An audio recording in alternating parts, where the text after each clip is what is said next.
السلام علیکم، ایک دفعہ پھر کنیڈیکٹ امریکہ سے آپ کے ساتھ رابطے میں میں اب آہستہ آہستہ اس اپنے چینل کو ایک براڈ کاسٹنگ یونٹ کے طور پہ ڈیولپ کرنے کی کوشش کر رہا ہوں، جس میں کچھ میں پاکستانی یوتھ کو ٹائم دینا چاہتا ہوں، پاکستان سے وہ میرے ساتھ انٹریکٹ کر سکیں، اور اسی طرح ادھر کوئی ڈائلاگ کچھ امریکنز کے ساتھ رابطے میں۔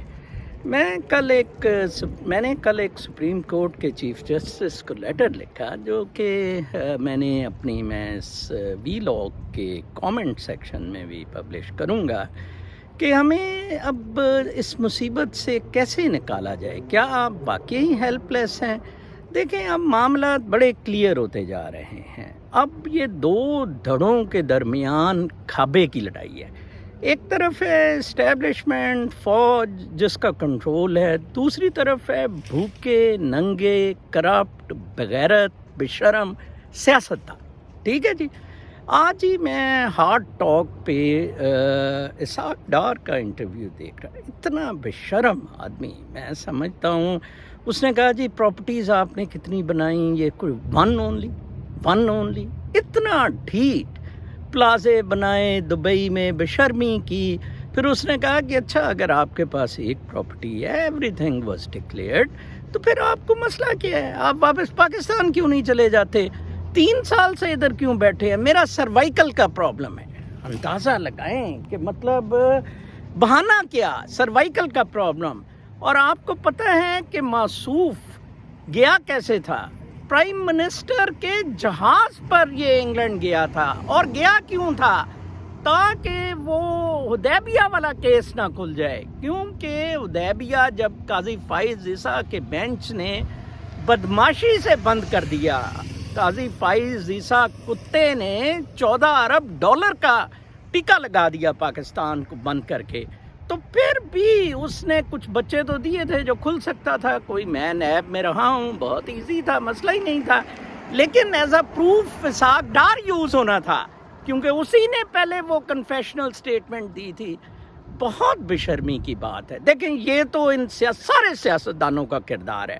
سپریم کورٹ کے چیف جسٹس نے آج سونامی بلین ٹری کا کیس ٹیک اپ کیا ہے۔ ٹھیک ہے جی، یہی حال میں نے پنجاب کا بتایا تھا، وہاں بھی بلین ٹری پروجیکٹ، کوئی درخت نہیں لگے، کچھ نہیں، سادہ سیدھا جیبوں میں پیسہ ڈالا گیا۔ ٹھیک ہے نا جی، اور کئی درخت جون سے ہیں وہ کاغذوں پہ سارے شون ہیں۔ کچھ ایک طرف تو سپریم کورٹ کا چیف جسٹس بہت ڈرامے بازی عجیب سے کر رہا ہے۔ پاکستانی 22 کروڑ عوام پھنسے ہوئے ہیں دو دھڑوں کے درمیان۔ ایک دھڑا اسٹیبلشمنٹ، فوج، بذریعہ عمران، اور دوسری طرف ان ویٹنگ بلونگڑے بچونگڑے، آصفہ بھٹو، بلاول بھٹو، مریم نواز اور فرانٹ امکان، ملا فضل ڈیزل تڑپ رہے ہیں، ٹھیک ہے جی، اقتدار کے لیے۔ تیسری طرف پاکستان کو توڑنے کے لیے تافو بدماش گنڈا لندن میں، ٹھیک ہے، مری وغیرہ بھی باہر یورپ میں، ٹھیک ہے جی، بلوچستان کو توڑنے والے ادھر امریکہ میں بیٹھے ہیں، ٹھیک ہے۔ ویسے کیا ظلم ہے پاکستان سے، اور پاکستان کو چلایا کیسے جا رہا ہے کہ جو چیز کی ضرورت ہے، جس کو پاکستان کی اس حصے کی کسی چیز کی ضرورت ہے، وہ کرائے پہ دے دیا جائے یا اونے پونے دے دیا جائے، اور اپنا مطلب فائنینشل پورا کر لیا جائے۔ میں نے اس خط میں ایک بہت چیز بڑی اہم لکھی ہے، جس میں میں نے اپنے گھر کی مثال بھی دی ہے کہ پچھلے 3 سال سے مجھے اطلاع ہے کہ وہاں ایکسٹرا جوڈیشل کلنگز بھی ہوتی ہیں۔ ISI کی ایجنٹ ہے وہ پروسٹیچیوٹ، جس نے قبضہ کیا ہوا ہے وہاں، اور ایکس پارٹی سٹے کورٹ سے لیا ہوا ہے، جو 3 سال سے ٹوٹ نہیں رہا۔ کہا جاتا ہے کہ اوورسیز پاکستانی، اس کو تو فوراً میں چیف جسٹس صاحب سے پوچھتا ہوں سپریم کورٹ کے، میں نے یہ کوریئر تو کر دیا تھا، انشاءاللہ میں کسی طرح چیف جسٹس کو یہ درخواست بھجواتا ہوں۔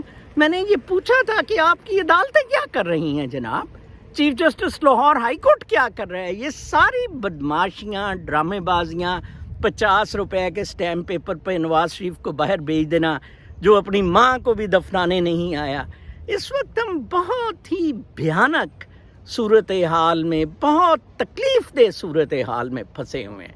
اس کا صرف اور صرف حل ایک ہی ہے کہ ان دونوں دھڑوں کے خلاف جد و جہد. سیاستدانوں کو بالکل چھوڑ دیں، دفع کریں، ان پہ مٹی ڈالیں، ان کتوں کے کاموں پہ. اور جو موجودہ فوج اور اس کے تھرو عمران خان کے جو حکومت ہے اس کو اکاؤنٹیبل کروایا جائے، جو کہ چیف جسٹس کروا سکتا ہے. جس طرح آج وہ اکڑ رہا تھا سونامی ٹری پہ، یہ پرائم منسٹر ہاؤس میں لگائے تھے، اسی طرح یہ اکڑتا ہوتا تھا فوج پہ کہ فوج کا کام شادی حال ہے، تو پھر شادی حال پہ پھر اندر کیوں نہیں کرتے، ان کو پکڑتے کیوں نہیں جناب صاحب پھر فوج کو. تو یہ سارے معاملات میں اشرافیہ ہے. کوئی لاکھ سے زیادہ لوگ ہوں گے، فیملیز ہوں گی جو انوالوڈ ہیں. اور میں نے ہمیشہ کہا ہے ان سے جان چھڑانے کے لیے ینگ، پاکستان میں 70% سے انڈر ینگ لوگ ہیں، جس وجہ سے پاکستان میں کووڈ کا اتنا زیادہ نقصان بھی نہیں ہوا.